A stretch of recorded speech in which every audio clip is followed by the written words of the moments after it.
Ito guys, kung naghahanap kayo ng pampunas, ewan ko guys kung saan nyo ginagamit ang tissue at ang hilig nyo magpunas. Ito guys, napakagandang pampunas ng Muna Fit tissue na to. Alam nyo kung bakit? Ang kapal-kapal. 5 ply, 5 layers to. Akala ko nun makapal na yung 4 ha, may mas makapal pa pala. 5 ply to. At ang maganda dito guys sa Muna Fit tissue na to, dito sa version nila ng Muna Fit tissue na to, wet strength facial tissue, sobrang bango.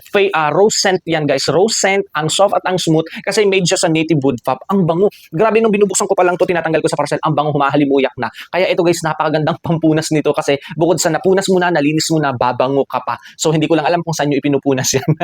Hindi guys, sa mukha natin, sa braso, sa kamay, di ba? Ang gandang pampunas ng Muna Fit tissue na to, ang kapal-kapal, ang soft at ang smooth. At ang maganda, sobrang mura kasi guys, ang isang ganito, 8 packs yan, 8 na ganito.